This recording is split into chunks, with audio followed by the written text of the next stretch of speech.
Assalamualaikum warahmatullahi wabarakatuh. Nama saya Yusril Adi Prayoga. Saya adalah salah satu siswa dari SMP Negeri 7 Buru kelas 9A. Di sini saya akan membacakan cerpen yang berjudul Dirimu Nara karya Alia Kalisa. Nara terbangun karena sinar matahari menembus jendela kamarnya yang entah sejak kapan terbuka. Sejenak ia hanya menatap langit-langit kamar. Matanya masih terasa sebam sisa tangisan tadi malam.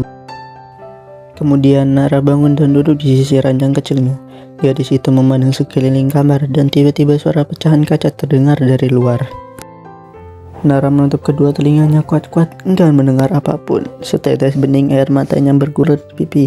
Wajahnya dibenamkan dalam kedua telapak tangan yang lemah. Rasanya ia sudah tak sanggup lagi hidup dalam situasi seperti ini.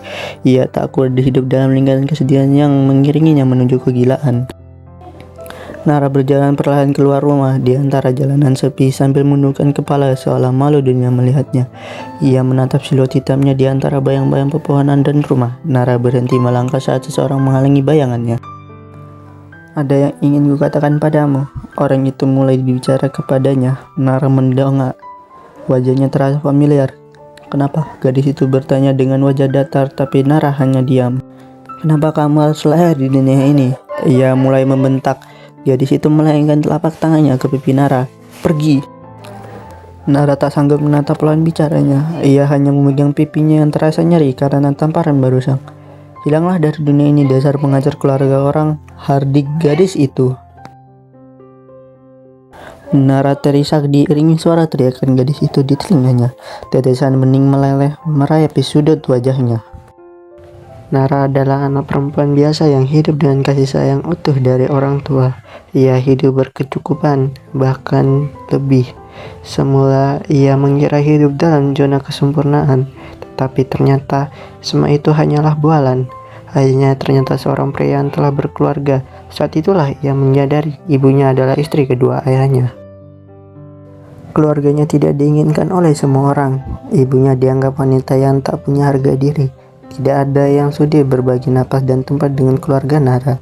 Mereka tidak pernah mau tahu separah apakah kerusakan jiwa yang mendera orang yang mereka cemooh. Istri pertama ayah Nara adalah sahabat dekat ibu Nara. Sahabat dekat yang saling mengaitkan janji satu sama lain sejak duduk di bangku sekolah. Untuk tidak mengkhianati, begitu istri pertama ayahnya mengetahui apa yang telah terjadi, ia tentu syok berat. Suami yang ia cintai berpaling darinya. Sahabat yang paling ia percaya mengkhianatinya dalam waktu yang sama. Nina, anak istri pertama ayahnya pun tak percaya. Ia nyaris pingsan saat ayahnya mengungkapkan hal itu sendiri. Selanjutnya teror mulai berdatangan sebagai tanda balas dendam. Mulai dari kaca jendela di rumah hingga lemparan api untuk rumahnya. Nah, lamunan Nara terhenti. Gadis itu tetap diam memandang kosong. "Nara, sayang, kamu di dalam kan?" Panggilan itu tak membuat Nara beranjak dari posisi yang nyaman bagi dirinya. Kemudian ketukan demi ketukan tak bernada mulai terdengar dari balik pintu. "Nara, buka pintunya sayang. Ibu mau bicara mengenai kepindahan kita." Memang keluarganya berencana untuk pindah ke wilayah yang cukup jauh untuk mengubur kelamnya masa lalu dan melanjutkan hidup. Tapi baginya, pindah rumah hanyalah bentuk pelarian diri. Raganya tak akan teraniaya lagi. Namun jiwa dan pikirannya telah menyatu dengan frustasi berkepanjangan yang diderita Nara selama ini. Ia tetap tidak akan hidup dalam damai seperti sebelumnya. Nara bergeming dalam pikirannya yang kalut mengingat Nina. Gadis itu ingin dia lenyap dari dunia ini. Ia ingin Nara musnah. Nara tahu apa artinya itu. Awalnya, ia berniat memutuskan urat nadi tangan kirinya dengan gunting hijau kesukaannya. Awalnya, ia tidak mau melihat orang tuanya sedih, menangis hebat sambil memeluknya. Awalnya, ia ingin merasakan rasa sakit yang mendera jiwanya lebih lama lagi.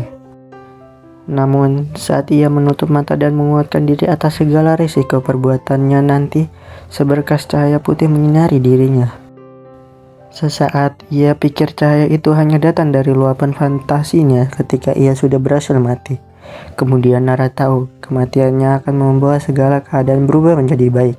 Inilah yang diinginkan semua orang. Nara tersenyum, sedikit pun ia tak merasakan kesedihan. Ia hanya merasakan gema bebas dan damai berdengung dalam pikirannya. Sekarang ia tak perlu lagi menerima berbagai bentuk kekerasan mental dari orang-orang sekitarnya. Ia sudah bebas dan hidup dalam kedamaian yang dirindukan. Nara menutup matanya, merasakan seluruh sensasi dan kenikmatan damai yang mengalir di sekujur tubuhnya. Berkas-berkas cahaya itu kembali datang dan menyinari tubuhnya, menuntun gadis kecil menuju dimensi lain, dimensi yang akan membawanya menuju keabadian. Sekian cerpen dari saya. Apabila ada salah kata ataupun hal-hal yang kurang berkenan, saya mohon maaf, saya akhiri. Wassalamualaikum warahmatullahi wabarakatuh.